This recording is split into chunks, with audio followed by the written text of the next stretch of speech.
My son forgot to hang up the phone after our conversation. I heard him laughing with his wife.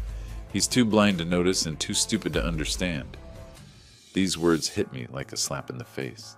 I quietly hung up the phone myself and went to the bank. A month later, I handed him the lawsuit and said, "Let's meet in court." He was scared because he knew it was his end, but he didn't realize that my plan was just beginning.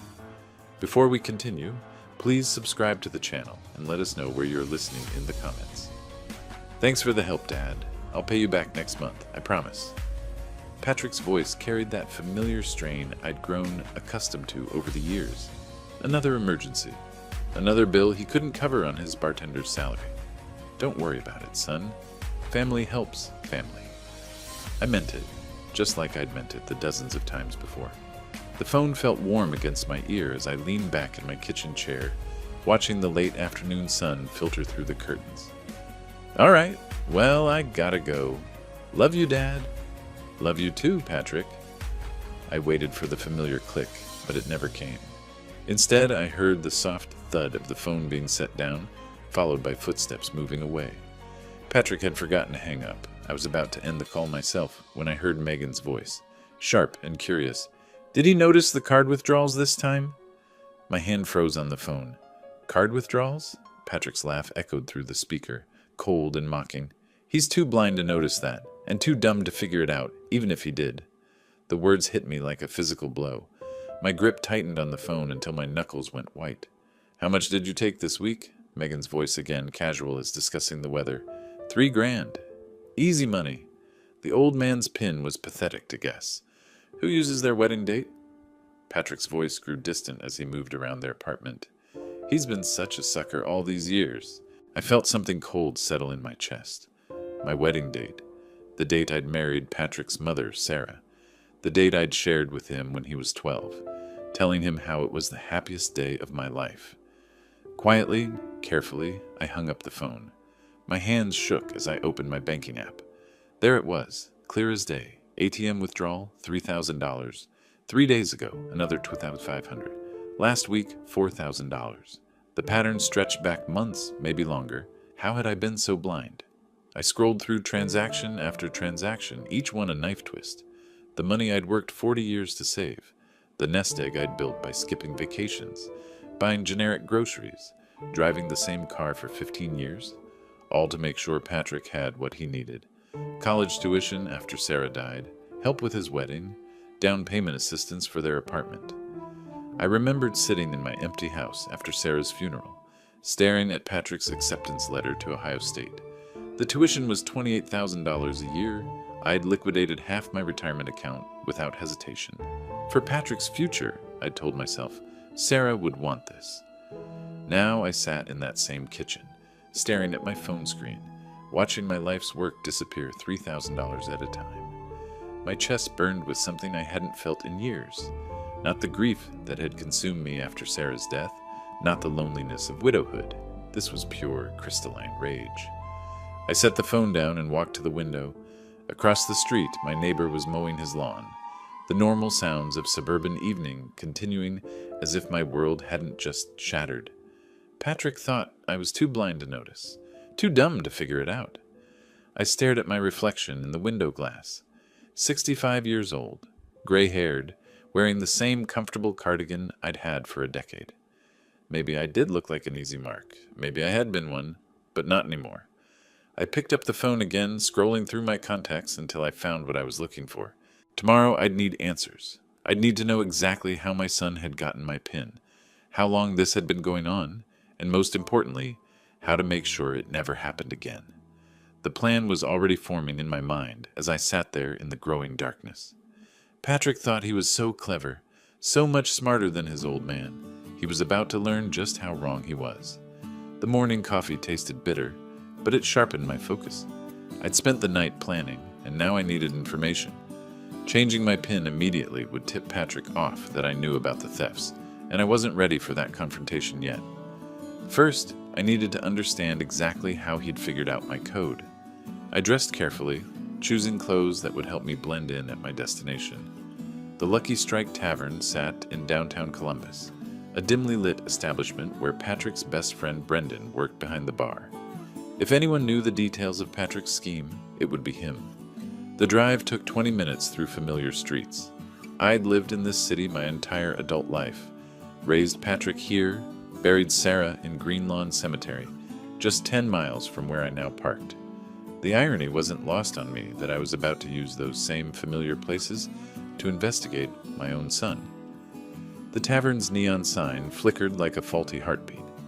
Inside, the air hung thick with the smell of fried food and stale beer. It was barely noon, but a handful of regulars already occupied stools at the long wooden bar. I chose a spot at the far end, away from the others. Brendan looked up from washing glasses, his face brightening with recognition. "Mr. White, haven't seen you in here for ages. How are you doing?" "Getting by, Brendan. Just thought I'd stop in for a quick drink." I settled onto the stool, making myself comfortable.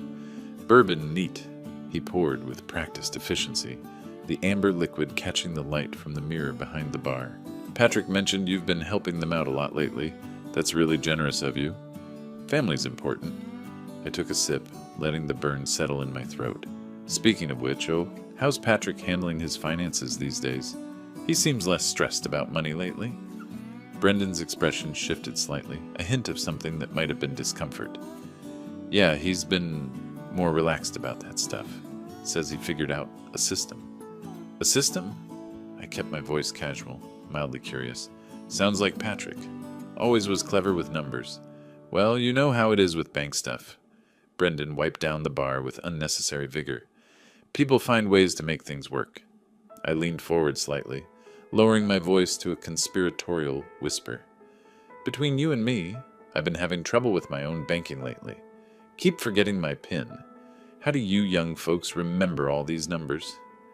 Brendan relaxed, apparently relieved to move to safer ground. "Oh man, that's the worst. I use my birthday, but Patrick always said that was too obvious. He uses dates that mean something to him, you know? Like, he told me he cracked his dad's PIN by trying important family dates." My heart hammered against my ribs, but I kept my expression neutral. "Smart thinking. What kind of dates?" "Well, he said he tried your birthday first, then his mom's, then—" Brendan paused, realizing he might be sharing too much. I probably shouldn't be talking about this stuff. "Oh, don't worry about it. I'm just impressed he remembered all those dates." I raised my glass in a mock toast. "To good memories." The memory hit me like a physical blow. Patrick at 12 years old, sitting on our back porch after Sarah's funeral, tears streaming down his face. "Tell me about the day you married Mom," he'd whispered. "Tell me about when you were happy." I'd sat beside him, my own grief raw and overwhelming, and told him everything. How Sarah had looked walking down the aisle, how my hands had shaken when I slipped the ring on her finger, how we'd danced to, at last, as husband and wife. March 15th, 1982, the date I'd entered as my PIN 15 years later when the bank required a 4-digit PIN. "Yeah," Brendan continued, oblivious to the storm raging inside me. "He said it was your wedding anniversary. Pretty romantic that you still use that as your PIN after all these years." I finished my bourbon in one burning gulp. "Well, you know what they say about old habits." I placed a 20 on the bar. "Keep the change, Brendan, and maybe let's keep this conversation between us. Patrick might be embarrassed that he's been talking about family finances." "Of course, Mr. White. No problem at all." I walked out of the tavern on unsteady legs, the spring air hitting my face like a slap. In my car, I sat gripping the steering wheel until my knuckles went white again. The wedding date. My most precious memory had become the key to my son's betrayal. I started the engine and pulled into traffic, heading toward Patrick's apartment. It was time for a conversation, but not the kind he was expecting. As I drove through the familiar streets, I found myself rehearsing the words I'd say when I knocked on his door. Patrick thought he was so clever, using my love for his mother against me. He was about to discover that some memories were worth fighting for. The steering wheel bit into my palms as I pulled up to Patrick's house. Brendan's words echoed in my head. "He said it was your wedding anniversary." The modest duplex sat before me, its overgrown lawn a stark contrast to my meticulously maintained yard. I'd helped with the down payment on this place 3 years ago. I knocked firmly. 3 measured raps. Patrick opened the door in sweatpants and a stained t-shirt, his hair disheveled like he'd just woken up at 2 in the afternoon. His face shifted from confusion to forced brightness. "Dad, what are you doing here?" "I know everything." The words came out steady, controlled. "Return my money." His mouth opened, then closed. "What money?" "Dad, I don't know what you're talking about." I pulled the folded bank statements from my jacket pocket, the paper crackling like accusations. "These withdrawals, my PIN, my wedding date." The color drained from his face. He stepped back, leaving the door open between us like a shield. That's impossible. I would never... March 15th, 1982. I read the numbers aloud like an indictment. "The date I married your mother. The date you've been using to steal from me." "Who told you that?" His voice cracked, the pretense crumbling. "Does it matter?" I stepped inside without invitation, scanning the living room. New furniture, a massive television mounted on the wall. All purchased with my money, my memories. Patrick's jaw tightened. "Fine. Yes, I took some money. But it's not stealing when it's family." "Some money?" I unfolded the statements completely. $37,000 over 8 months. Megan appeared from the kitchen, her voice sharp as a blade. "Patrick, what's going on? Your father-in-law knows about our PIN arrangement." "Arrangement?" The word tasted bitter. "Is that what we're calling theft now?" Megan crossed her arms, her stance defiant. "You have more money than you know what to do with, sitting alone in that big house." At least Patrick put it to good use. The memory hit me without warning. Patrick's wedding day, 4 years ago.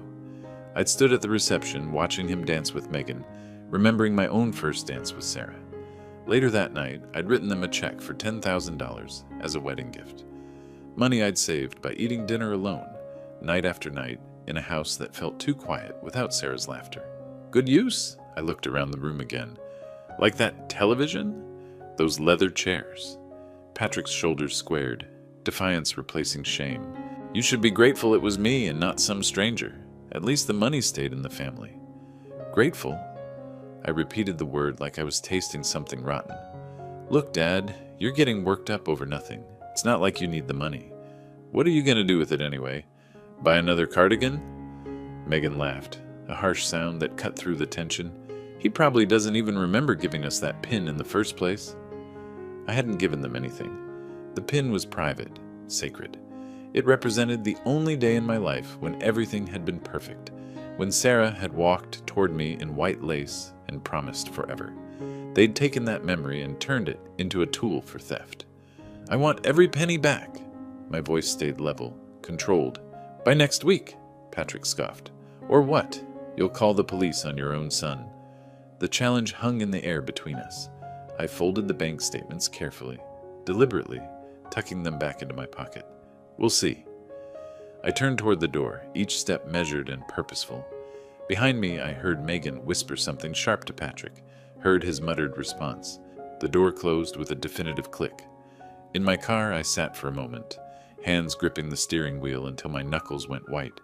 The engine hummed as I pulled away from the curb, thoughts churning like storm clouds. Patrick thought this was over. He thought I'd slink home, defeated and embarrassed, like some doddering old fool who'd been taught his place. He was about to learn how wrong he was.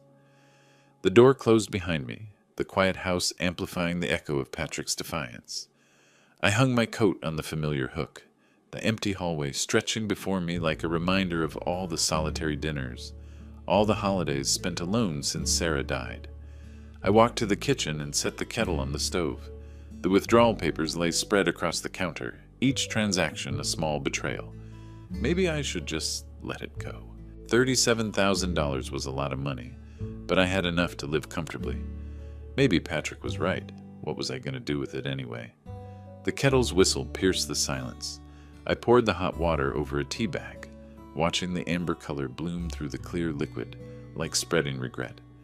But as I stirred, a different memory surfaced. Patrick's sophomore year at Ohio State. He'd called me, panicked, saying he needed $5,000 immediately for books and lab fees. I'd driven to the bank that same day, withdrawn the money from my vacation fund. Sarah and I had been planning a trip to Ireland before she got sick. We never made it. I set down the spoon with more force than necessary. 3 years later, Patrick's car had broken down. Another emergency, another withdrawal from my dwindling retirement savings. Then his wedding, his apartment deposit, his credit card debt from the failed business he'd started and abandoned within 6 months. I walked to the living room, where our family photos lined the mantelpiece. Sarah smiled back at me from our honeymoon picture, her face radiant with joy. Next to it sat Patrick's college graduation photo, the one where he'd thrown his cap in the air while I stood proud in the background. I'd sacrificed everything for that moment. My dreams, my retirement plans, my chance to travel while I was still young enough to enjoy it. All so Patrick could have opportunities I'd never had. "You should be grateful it was me, and not some stranger." His words replayed in my mind as I traced Sarah's face in the photograph. She'd been the one who insisted we start a college fund when Patrick was born. "He deserves every opportunity," she'd said, counting out dollar bills from her teacher's salary. Even then, she'd been thinking of his future. I picked up the wedding photo, feeling the weight of the silver frame. March 15th, 1982. The happiest day of my life, reduced to a 6-digit code for my son's convenience. The anger hit me like a physical force. Not the hot, impulsive rage I'd felt earlier, but something colder, more calculated. I set the photo down carefully, deliberately. Calling the police crossed my mind briefly. Credit card fraud was a felony. But Patrick was right about one thing. I couldn't do that to my own son. However, there were other ways to handle theft, legal ways that didn't involve criminal charges. I climbed the stairs to my bedroom, each step feeling purposeful. In the bathroom, I brushed my teeth while staring at my reflection in the mirror. 65 years old, gray-haired, wearing the same comfortable cardigan Patrick had mocked. Maybe I did look like an easy mark, but looks could be deceiving. I turned off the lights and slipped into bed, the sheets cool against my skin. Outside, the neighborhood settled into its evening quiet. Normal families finishing normal dinners, normal conversations about normal problems. My problems were far from normal now. As I lay there in the darkness, a plan began to take shape. Not revenge, justice. There was a difference, and I intended to make Patrick understand exactly what that difference was. The digital clock beside my bed glowed red in the darkness. 11:47 p.m. Tomorrow was Friday. The courthouse would be open. I'd need to make some calls, do some research.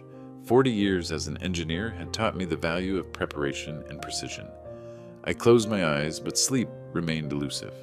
My mind raced with possibilities, strategies, the careful steps I'd need to take.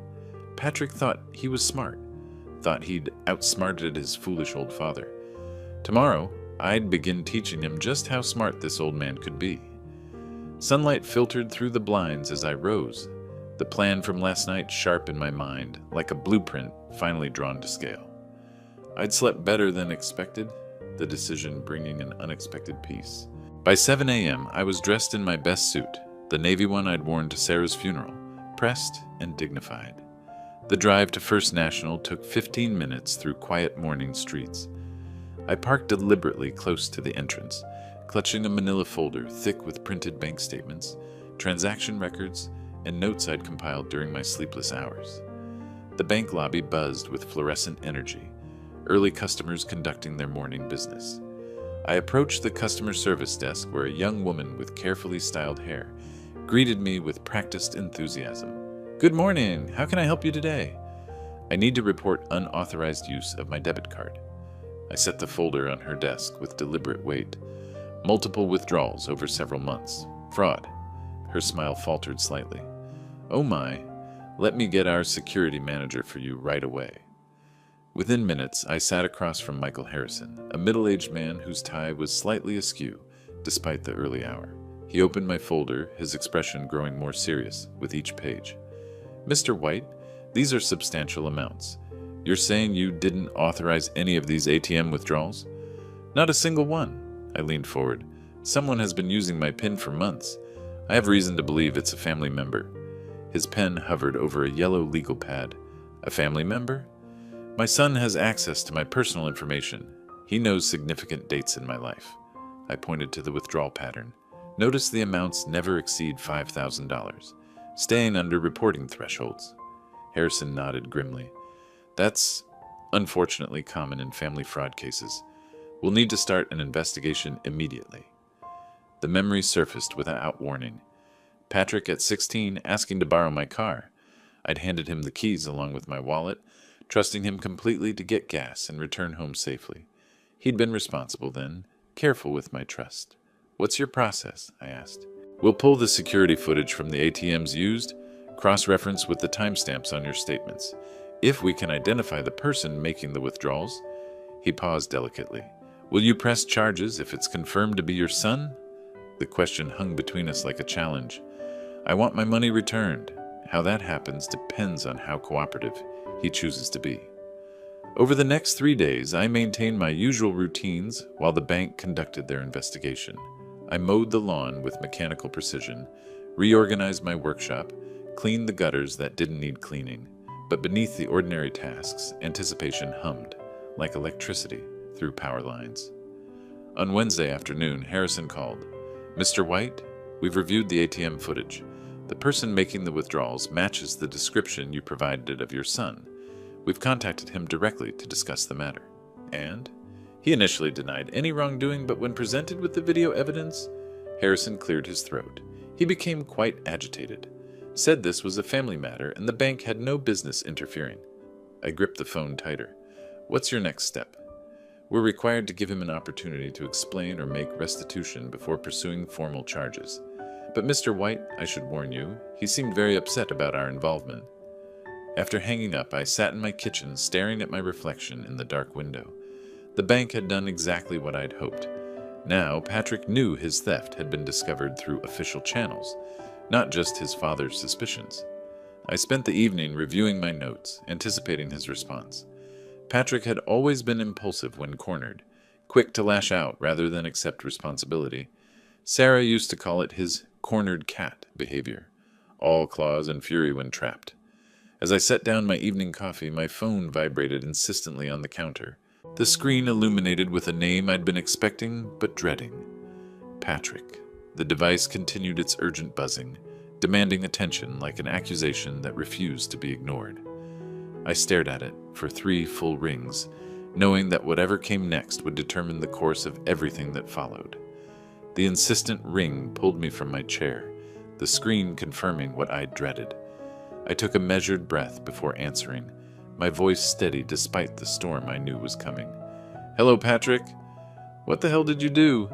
His voice exploded through the speaker, raw with fury. "The bank called me. They're accusing me of fraud."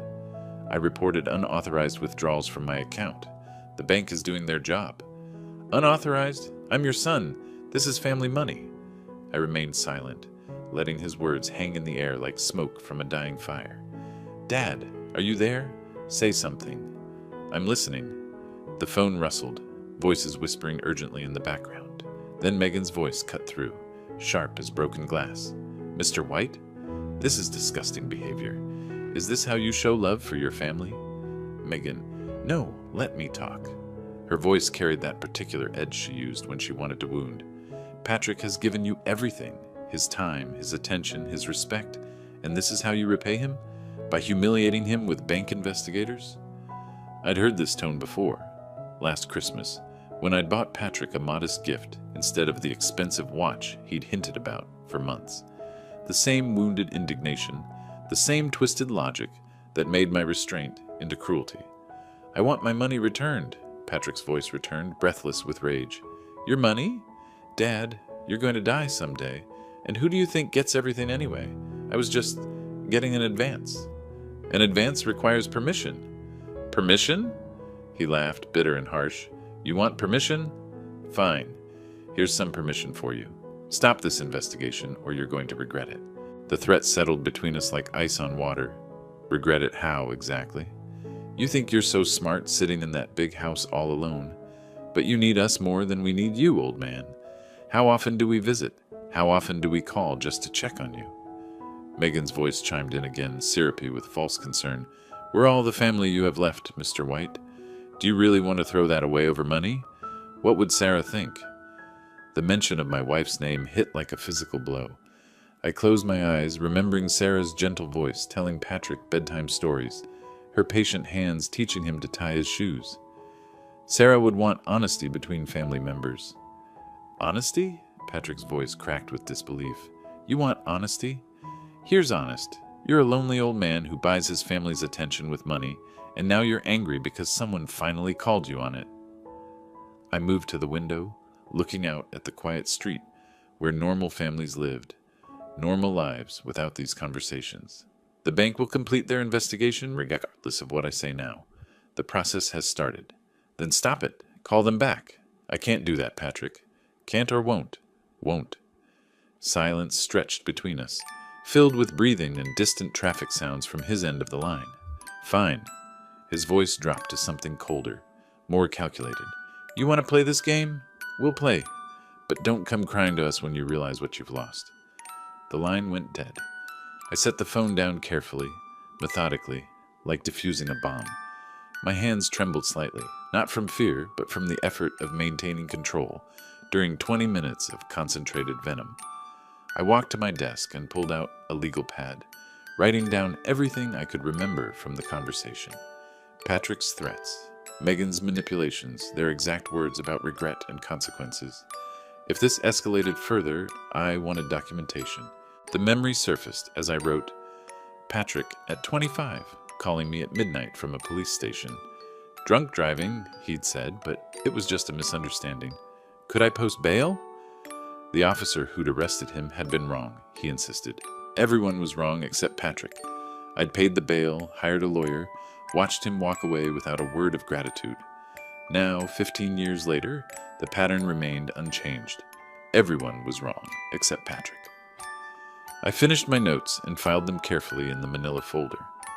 Outside, the neighborhood settled into its evening rhythm, but I found myself glancing frequently toward the window.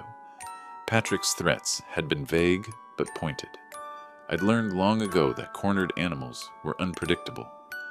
As I prepared for bed, a distant siren wailed somewhere in the night, growing closer before fading into silence. The sound made me pause at my bedroom window, scanning the empty street below.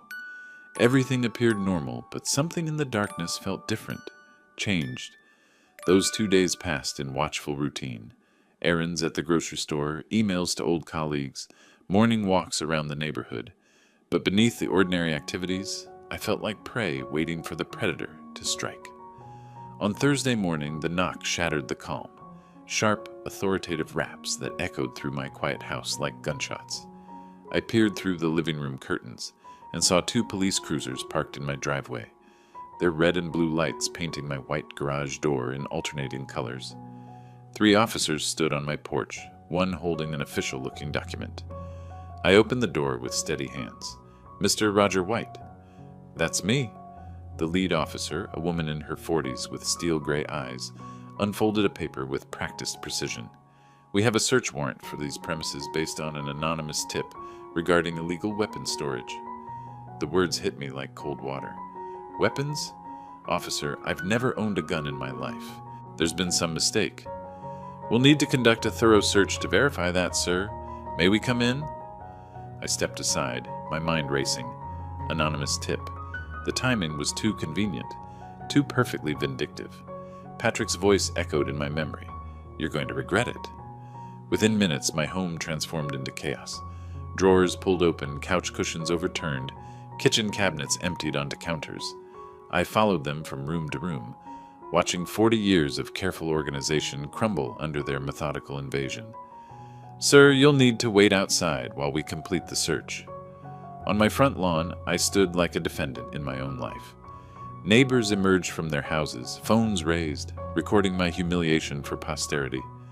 Mrs. Henderson from next door whispered urgently to her husband, their words lost in the morning air, but their judgment clear.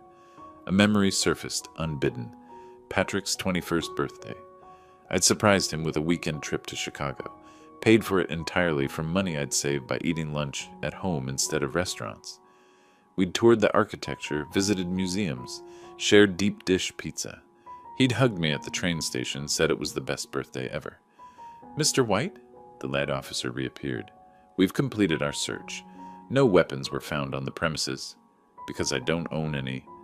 The tip mentioned specific locations, basement storage, bedroom closets. We found nothing to substantiate the claim.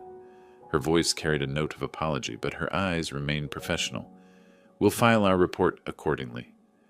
They departed as efficiently as they'd arrived, leaving behind overturned furniture and violated spaces. I watched their taillights disappear around the corner, then turned back toward my house. The front door stood open like a mouth frozen mid-scream. The door clicked shut behind me, the scattered papers crunching under my steps as shock settled into something harder, more focused. Books lay spine up on the floor, their pages splayed like broken wings. Kitchen drawers hung open, their contents spilled across counters in accusatory piles. I walked to my study where the computer still hummed quietly on the desk. The Facebook icon glowed blue in the corner of the screen, a platform I'd avoided for years, preferring phone calls to public declarations, but Patrick's threats had changed the rules. I logged into the account I'd created but never used, my fingers moving slowly across the keyboard. Sarah had set it up for me before she died, insisting I'd want to see photos of future grandchildren. There were no grandchildren now, only betrayal. I navigated to Megan's profile, her smiling face mocking me from a vacation photo I'd unknowingly funded. The latest post was pinned at the top, uploaded 2 hours ago. A video. The search.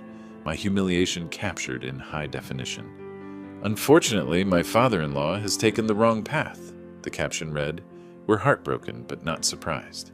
Mental decline affects many elderly people, leading to paranoid delusions and accusations against family members. Please keep him in your thoughts and prayers during this difficult time. Family first." Mental health awareness. The video showed police cars in my driveway, officers carrying boxes, neighbors gathering like vultures. 47 likes, 16 shares, comments flowing like poison. So sad when they get like this. My grandmother did the same thing before we had to move her to assisted living. "You're such a saint for putting up with this, Megan." I slammed the laptop shut, my hands trembling with rage. The phone rang. My bank. "Mr. White? This is Michael Harrison from Fraud Investigation. I wanted to update you on your case." "What's the status?" "Well, it's taking longer than expected. These family matters are complicated. We've spoken with your son again, and he's maintaining his position that the withdrawals were authorized." "Authorized?" My voice rose despite my efforts to stay calm. "I told you they weren't." "Yes, but without additional evidence or a criminal complaint, our options are limited. We can freeze the account, but recovering funds already withdrawn." He trailed off diplomatically. "What you're telling me is that you won't help." "We're doing everything we can within our guidelines, Mr. White. Perhaps this is something better resolved within the family." I hung up without another word. The laptop sat closed on my desk, Megan's lies still glowing behind its dark screen. 47 people now believed I was a mentally declining old man making paranoid accusations against my loving family. I opened the laptop again, stared at the post, and made a decision. If they wanted to play in public, we'd play in public. But this time, I'd control the narrative. I pulled out a legal pad and began writing. Not angry words or emotional pleas, but a methodical plan. 40 years as an engineer had taught me that every problem had a solution if you approached it with the right tools and sufficient patience. Patrick thought he was smart. Megan believed she was clever. They were about to discover the difference between cunning and intelligence. The screen dimmed as I pushed back from the desk, but an idea sparked. Time to turn the tables quietly. I'd spent my career solving complex problems by breaking them into manageable components, and this situation was no different.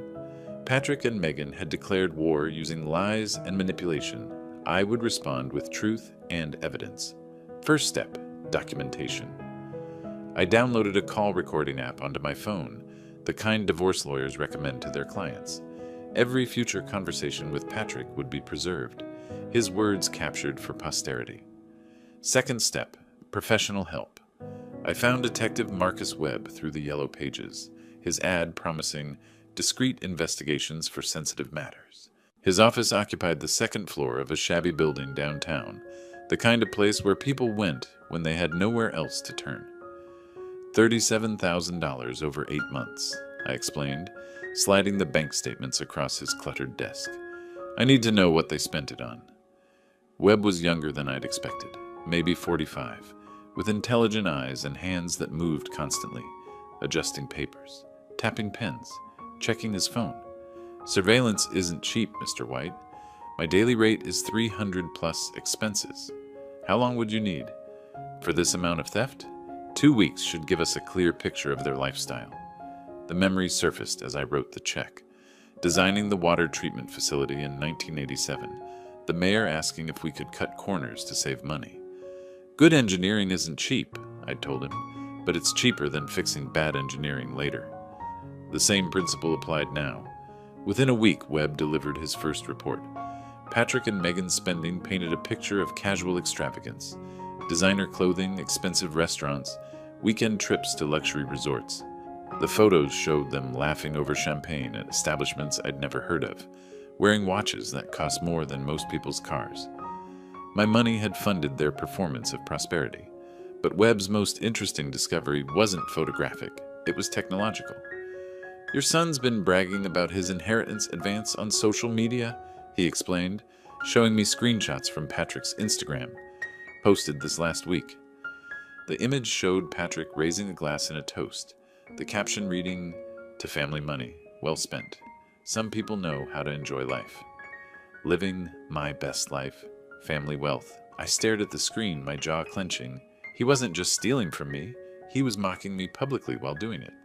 Third step, the trap.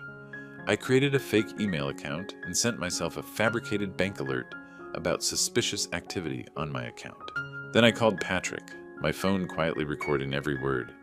"Dad, what's wrong? You sound upset." "I just got an alert from the bank. They're flagging unusual withdrawal patterns on my account." Silence. Then, "What kind of patterns?" "Large amounts, always just under $5,000. They want me to come in tomorrow to review the security footage." "Security footage?" His voice cracked slightly. "From the ATMs. They can see who's been using my card." More silence. When he spoke again, his voice carried a note of panic I'd never heard before. "Dad, maybe you should wait. Don't go to the bank tomorrow. Let me call you back." The line went dead. I set the phone down and smiled for the first time in weeks.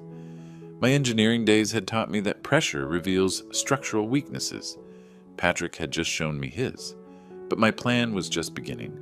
Webb had given me evidence of their extravagance. My recordings would capture their admissions, and the fake email had confirmed their guilt through panic. Now came the most important component, legal action.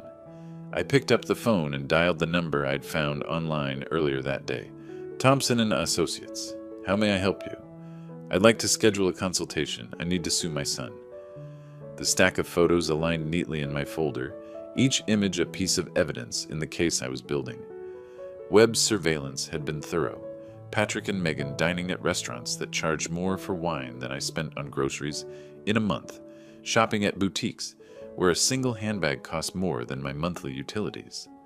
The law office of Thompson and Associates occupied a renovated Victorian house near downtown, its brass nameplate polished to mirror brightness.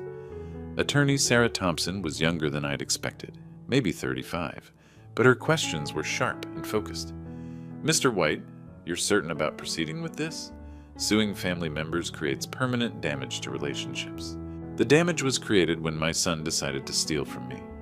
She reviewed my evidence methodically, bank statements, Webb's photographs, the recorded phone conversations where Patrick's guilt leaked through his panic. "This is actually quite strong. The recordings are admissible since you were a party to the conversations, and the financial evidence is clear. What are we looking at for damages?"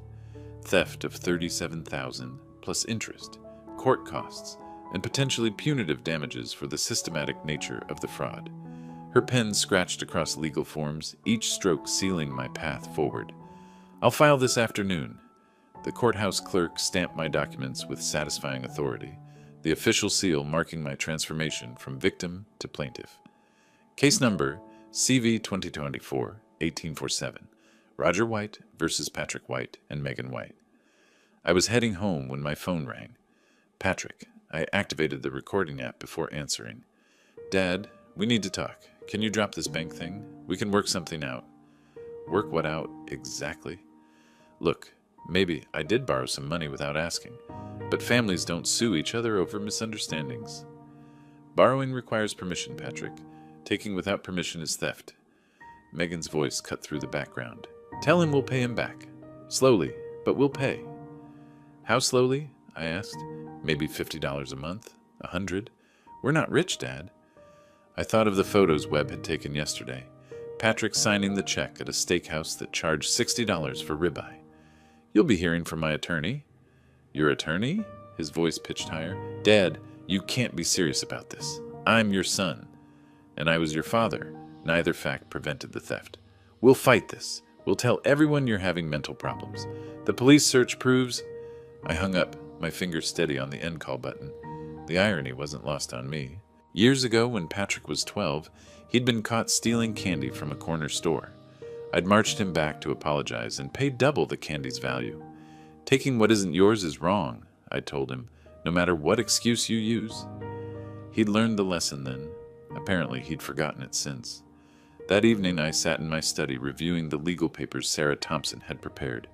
The complaint laid out the facts in cold, precise language. Systematic theft, abuse of trust, fraudulent use of financial information. Reading it felt like watching my family's destruction narrated by a stranger. But some destructions were necessary. Like demolishing a building with structural damage. You cleared the bad foundation before constructing something better. My phone buzzed with a text message from an unknown number. This is just the beginning, old man. You have no idea what you've started. I forwarded the text to Thompson with a note. Additional evidence of intimidation. Then I poured myself a glass of the wine Sarah and I had been saving for a special occasion. It had been aging in our basement for 15 years, waiting for the right moment. Tonight felt right. Justice, it turned out, was worth celebrating. That month flew in a blur of rehearsals and legal reviews, meetings with Thompson, practice sessions for testimony, evidence organization, until finally stepping into the echoing courthouse hall. The weight of my carefully compiled evidence anchored me with quiet confidence. The courtroom was smaller than I had imagined from television shows, more like a conference room with elevated seating and formal furniture. Patrick and Megan sat at the defendant's table with their court-appointed attorney, a young man who looked overwhelmed by the evidence stacked against his clients. Judge Patricia Reeves called the session to order with a sharp crack of her gavel. This is a civil case of alleged theft and fraud. Mr. White, you may present your evidence. Thompson stood, her voice clear and professional. Your Honor, we'll demonstrate systematic theft totaling $37,000, accomplished through unauthorized use of the plaintiff's personal identification number. The first exhibit was the bank statements, each withdrawal highlighted in yellow marker. As Thompson read the amounts aloud, I watched Patrick's face grow paler with each number. March 3rd, $3,000. March 10th, $2,500. March 17th, $4,000.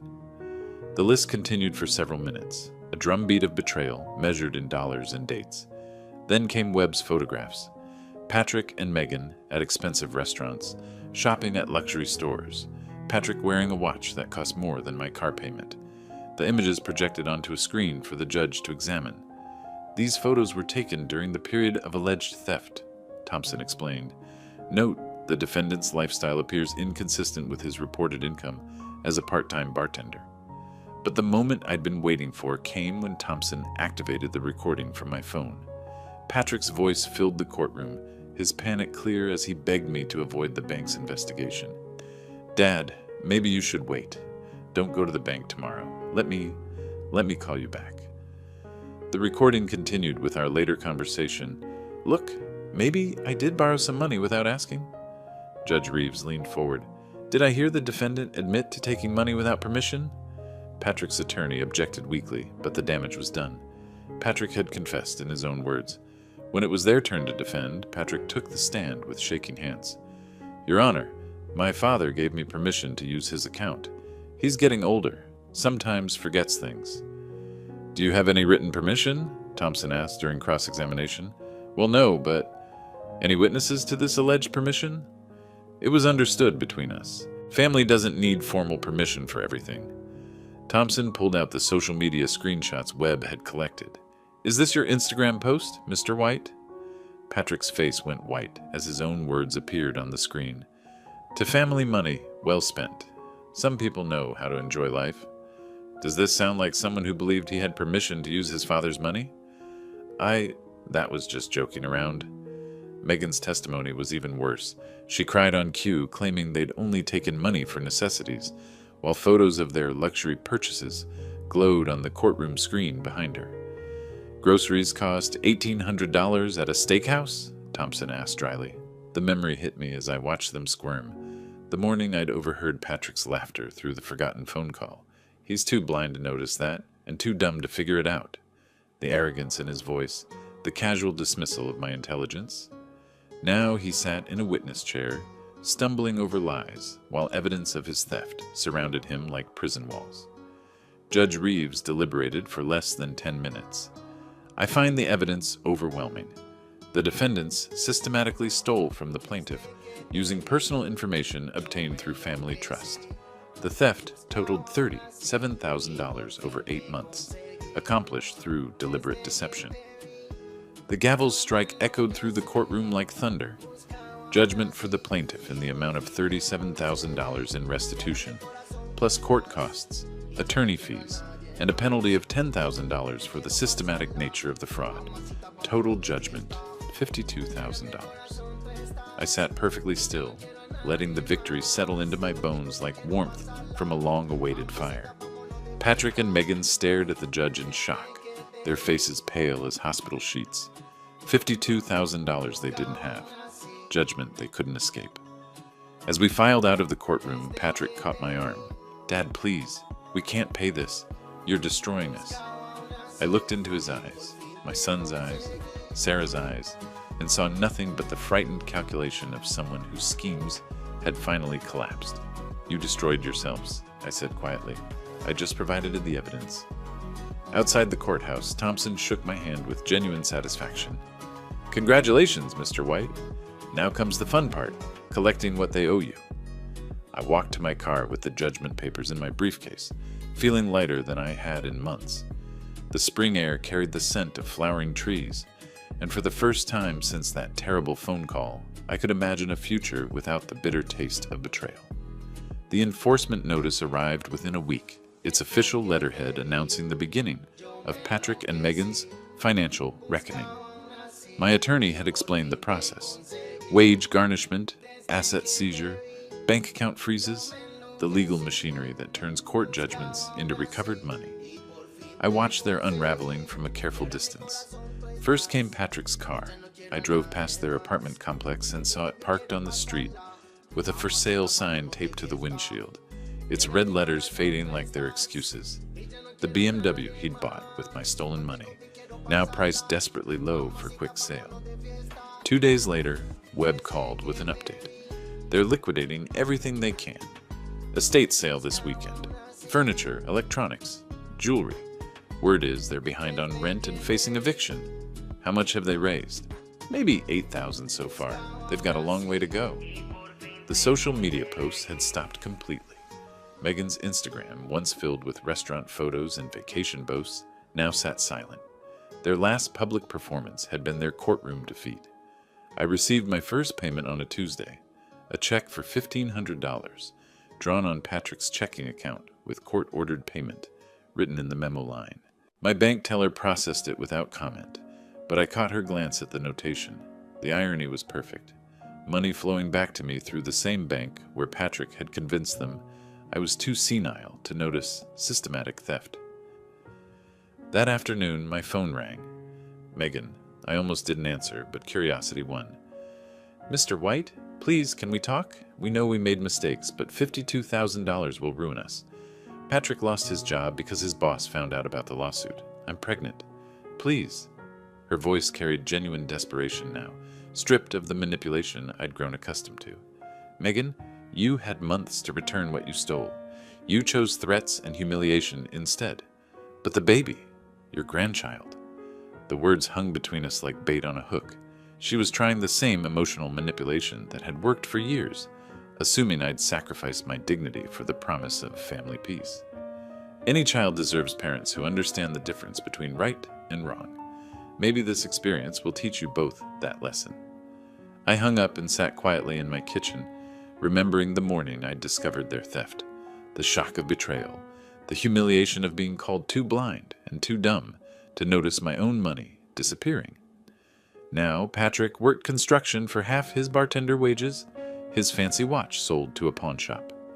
Megan had moved back with her mother, their apartment lost to missed rent payments. The courthouse judgment had stripped away their stolen prosperity, revealing the emptiness underneath. By summer's end, they'd managed to pay back $23,000 through liquidated assets and garnished wages.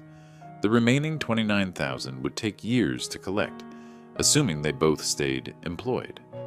I deposited their latest payment, a money order for $800, and drove home through neighborhoods where normal families lived normal lives without these complications. In my driveway, I sat for a moment, looking at the house Sarah and I had built together. 40 years of marriage, 35 years of raising Patrick, 15 years of widowhood. The phone call that started this journey felt like something from another lifetime. But the silence was different now. Not the hollow echo of loneliness, but the satisfied quiet of problems solved and accounts balanced. I walked inside and pulled out my checkbook to update the register. $52,000 awarded, $23,000 collected, $29,000 still owed. The mathematics of justice calculated in dollars and consequences. Sarah's picture smiled at me from the mantelpiece, her face frozen in wedding day joy. I'd honored her memory by refusing to accept theft disguised as family loyalty. She would have approved of the fight, even if she might have grieved the necessity. Outside my window, the neighborhood settled into its evening routine. Normal problems, normal solutions, normal families without these complications. Inside my house, the silence felt like victory. If you like this story, please like this video, subscribe to the channel, and share your impressions of this story in the comments. To listen to the next story, click on the box on the left. Thank you for watching.